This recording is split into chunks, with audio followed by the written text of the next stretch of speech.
इसका सबसे लोकप्रिय कार्यक्रम जनता जानना चाहती है में आपका स्वागत है। आज हम बात करेंगे उत्तर प्रदेश के मऊ जनपद के नगर पालिका परिषद क्षेत्र मऊ के वार्ड नंबर 12 निजामुद्दीनपुरा, जहां से लगातार दूसरी बार माधुरी देवी जी जो हैं सभासद चुनी गई। आज हम वार्ड नंबर 12 निजामुद्दीनपुरा समेत जनपद और उत्तर प्रदेश की सियासत पे चर्चा करेंगे। हमारे इस एपिसोड में चर्चा करने के लिए, आज के कार्यक्रम में चर्चा करने के लिए जनपद के भारतीय जनता पार्टी के लोकप्रिय वरिष्ठ नेता और माधुरी देवी के पुत्र और प्रतिनिधि राजू सैनी जी जुड़ चुके हैं। आइए हम बातचीत करते हैं कि दीपावली का समय आ गया है। 12 तारीख को दीपावली है, 19 को छठ है। आपका जो वार्ड है वह एकदम तमसा नदी के किनारे पे पड़ता है। छठ की पूजा भी जो है धूमधाम से पूर्वांचल में मनाई जाती है और तमसा नदी के घाट पे भी मनाई जाती है। तो छठ पूजा को लेकर के, दीपावली को लेकर के, साफ सफाई को लेकर के क्या तैयारियां चल रही हैं, इन बिंदुओं पे चर्चा करने के लिए हमारे साथ राजू सैनी जी जुड़ चुके हैं। राजू जी, सबसे पहले तो हम आपको बधाई देंगे कि आपकी माता जी लगातार दूसरी बार जो है सभासद बनी। धन्यवाद, बहुत बहुत धन्यवाद। आप भारतीय जनता पार्टी के वरिष्ठ नेता हैं। कई सवाल आपसे मुझे आज पूछना है। पहला सवाल मेरा आपसे ये है कि वार्ड नंबर 12 निजामुद्दीनपुरा में सभासद होने के बाद आपने एक बड़ा कार्य क्या किया है? सबसे पहले तो आपके चैनल को हम बहुत बहुत बधाई देते हैं और समस्त देशवासियों को दीपावली, जाना छठ एवं देव दीपावली की हार्दिक शुभकामनाएं। देखिए, पहले हम लोग बीटी के सभासद थे जी। परिसमन होने के बाद हमारा वार्ड नंबर बीटी सुरक्षित हो गया, तो हम निजामुद्दीनपुरा वार्ड से लड़े। भारतीय जनता पार्टी ने हमारे ऊपर विश्वास जताया और टिकट दिया और हमारी माता जी दोबारा चुनाव जीत करके आई, सभासद बनी। मैं अपने जनता को बहुत बहुत बधाई देना चाहता हूं और आपको बता देना चाहता हूं कि ये चुनाव जीतने के बाद सबसे बड़ा वहाँ का जल निकासी का प्रॉब्लम था, परेशानी था। माननीय हमारे AK शर्मा जी, जो यहाँ के नगर विकास मंत्री उत्तर प्रदेश सरकार के, उनके दिशा निर्देश पे हमको लगा कि लगातार मऊ नगर पालिका में विकास का कार्य यानी नगर पालिका क्षेत्र मऊ में ट्रिपल इंजन की सरकार चल रही है। जी हाँ, यहाँ सरकार यहाँ जो है सरकार के महत्वपूर्ण मंत्री नगर विकास मंत्री AK शर्मा जी। इसका कितना लाभ आप लोगों को मिला? देखिए, मऊ के लोगों को तो अपने आप को गौरवशाली मानना चाहिए। जैसे हमारे देश के प्रधानमंत्री माननीय नरेंद्र मोदी जी सीधे वो तो पूरे भारत का विकास कर ही रहा है। खास करके जैसे बनारस में विकास हो रहा है, हमारे प्रदेश के मुख्यमंत्री माननीय आदित्यनाथ योगी जी जैसे गोरखपुर से वो लोकसभा और विधानसभा जीत करके जैसे गोरखपुर में विकास हो रहा है, वैसे ही हम लोग गौरवशाली हैं कि यहाँ पे हम लोग के गृह जनपद के माननीय नगर विकास मंत्री AK शर्मा जी हैं। विकास तो सुचारू रूप से चालू हो गया है, चल रहा है जी। यानी आप यहाँ जो सबसे बड़ी समस्या थी जल निकासी को लेकर के, आपने जो है नाला बनवाना शुरू कर दिया है। हमने नाला बनवाना शुरू कर दिया है। हमको लग रहा है कि पूरे नगर पालिका में इस बार 300 से ज्यादा टेंडर हुआ है जी। और खास करके हमको लगता है कि माननीय मंत्री जी के आशीर्वाद से सारे वार्डों पे काम चालू हो गया जी। आपने जो है सड़कें कितना बनवाया है? जो नगर क्षेत्र के वार्ड नंबर की जो गली हैं, गलियों में आने जाने का जो रास्ता है, उसका काम शुरू हो गया है, उसका टेंडर हो गया है? देखिए, आपको हम बता देना चाहते हैं कि हम लोग को जीते हुए 5 महीने हुए हैं। बीच में अभी उपचुनाव को लेकर के आचार संहिता लागू जी, उसको देखते हुए 1 महीना इसमें हम लोग का टल गया, लेकिन टेंडर तो बहुत ज्यादा हो गया है। अब कहीं कहीं काम चालू हो गया है और कहीं कहीं काम चालू होने वाला है। जैसे दीपावली को देखते हुए अभी काम हम लोग रोके हैं कि साफ सफाई लोग कर रहे हैं। अब दीपावली बीत जाने दीजिए, छठ बीत जाए, उसके बाद काम चालू हो जाए। दीपावली में एक बहुत बड़ी समस्या है, एक बहुत बड़ा जो है एक प्रयास आप लोगों को भागीरथी प्रयास करना पड़ेगा साफ सफाई का। उसके लिए आप अपने वार्ड में क्या योजना बनाए हुए हैं? देखिए, हम डेली सुबह 7 बजे उठ करके और जितने हमारे सफाई कर्मी हैं उनका हाजिरी लेते हैं और उनसे कहते हैं कि आज हमारे वार्ड में इस जगह काम जो हो जाना चाहिए, और हमारे नगर पालिका की पूरी टीम सुचारू रूप से सफाई पे विशेष ध्यान रखे हुए हैं, और खास करके यहाँ के अधिशासी अधिकारी और नगर पालिका के चेयरमैन भी इस पे विशेष रूप से ध्यान दिए हैं। ये विशेष रूप का ध्यान का मतलब ये है कि माननीय AK शर्मा जी का गृह जनपद होने के नाते हम लोग गौरवशाली है कि यहाँ पे विकास का नदिया बह रहा है। जी, आप अपने यहाँ लाइट कितना लगवाएंगे? हमको लगता है कि लाइट तो भीटी से लेकर के और निजामुद्दीनपुरा में हम लमसम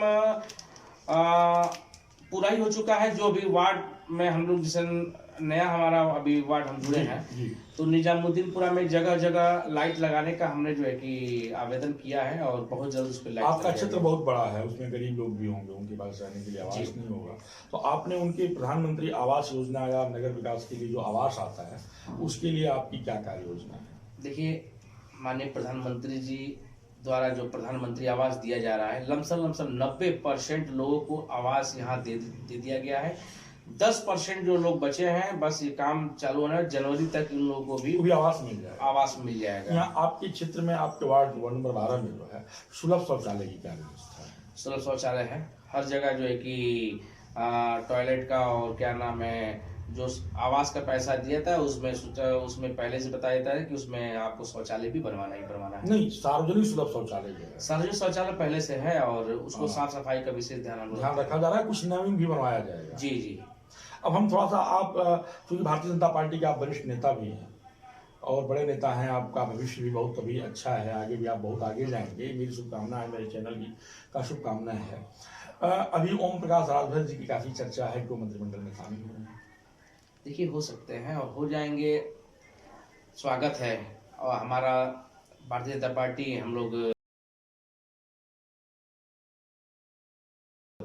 मानिए वो ऊपर का क्या नाम है आदेश है, और जो भी आदेश आएगा उसका हम लोग पालन करेंगे, जो हमारे समर्थन में जो लोग। आपको क्या लगता है कि ओम प्रकाश राजभर जी के शामिल होने से आने वाले लोकसभा के चुनाव में भारतीय जनता पार्टी को लाभ कितना मिलेगा? देखिए, लाभ तो पहले था, अभी भी है और रहेगा। भारतीय जनता पार्टी से लोग जुड़ने का काम किए हैं और हमको लगता है कि सर्व समाज को लेकर के चलने वाली पार्टी भारतीय जनता पार्टी है।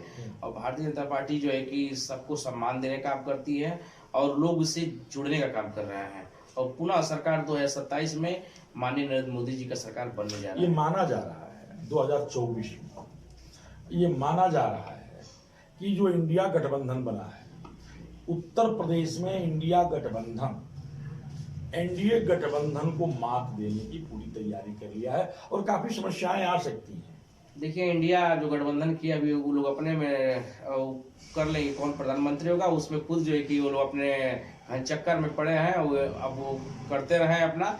यहाँ माननीय नरेंद्र मोदी जी प्रधानमंत्री 2024 में बनने जा रहे हैं, कोई विकल्प नहीं है। और लोग पास लोग कह रहे हैं कि इंडिया के गठबंधन से ये हो जाएगा, वो समाजवादी पार्टी ने तो यहाँ तक जो है कि अखिलेश यादव को प्रधानमंत्री घोषित कर दिया है 2024 में। इंडिया वो समाजवादी पार्टी के हैं, गठबंधन के नहीं। वो तो नीतीश कुमार जी भी लोग कह रहे हैं कि प्रधानमंत्री हैं, ममता बनर्जी भी कहेंगे प्रधानमंत्री हैं, और उनकी बात को अजय राय को लोगों ने तो यहाँ तक कि आने वाले लोकसभा चुनाव के बाद जो विधानसभा का चुनाव उत्तर प्रदेश में होगा, अजय राय को पोस्टर के माध्यम से उत्तर प्रदेश का मुख्यमंत्री भी घोषित कर दिया गया है।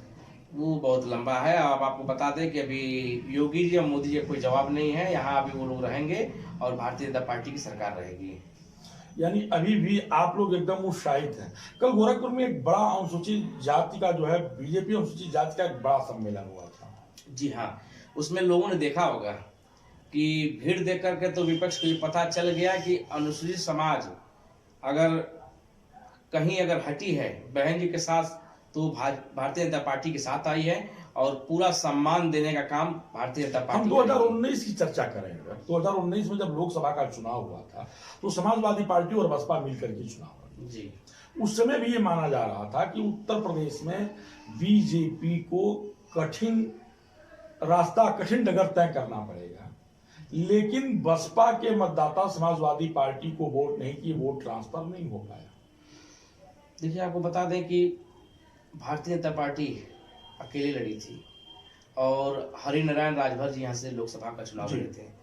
हरिनारायण राजभर जी जब चुनाव जीते थे उस समय उनका वोट ग्राफ देख लीजिए, और हारने के बाद भी वो उस समय से लेकर और हारने का 1 लाख से ज्यादा वोट बेसी पाए थे, अधिक पाए थे जी। और आपको बता दें कि इस बार तो कोई जवाब ही नहीं है। जो हमारा प्रत्याशी आएगा कमल का फूल होगा, भारतीय जनता पार्टी का होगा, और यहाँ पे सर्व समाज के लोग। मऊ की बड़ी विडंबना है जी, लगभग 4 दशक से विधायक बाहर नहीं आया, जो दोबारा से चुनाव जीता वो भी बाहर नहीं आया।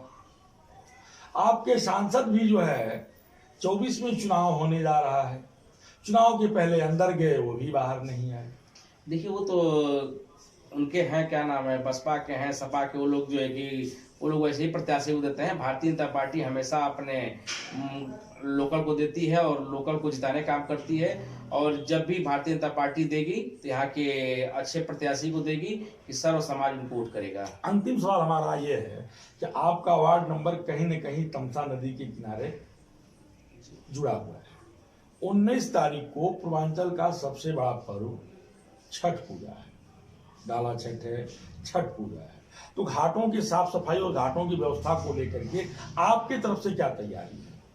हमारी पूरी टीम, नगर पालिका की पूरी टीम साफ सफाई पे लग गई है। अभी हमने 2-3 दिन पहले ही जो है कि उस पर जेसीबी लगाकर साफ सफाई करवाया है। एक रास्ता आता है नीचे नीचे, जैसे क्रॉसिंग जब बंद हो जाता है तो जाम की समस्या को झेलना पड़ता है, तो हमने उस रास्ते को, तमसा नदी के तट पे है, उस रास्ते को हमने सही करा करके और सुचारू रूप से उसको चालू कराने का काम किया है। सफाई व्यवस्था चालू हो गया है, और हमारी माताएं बहनें जब पूजा करने के लिए आएंगी तो इस बार देखेंगी, इस बार माननीय AK शर्मा जी का निर्देश पहले से आ गया है कि घाटों की साफ सफाई विशेष ध्यान रखी जाए, और उनके निर्देश पे देखिए महादेव घाट, गाय घाट पे वहाँ घाट बन रहा है, और इसके बाद ठेकुलिया घाट और मड़ैया घाट का उन्होंने भी सेंसन कर दिया है, और बहुत जल्द यहाँ पे घाटों का काम जो है माननीय AK शर्मा जी द्वारा चालू हो जाएगा।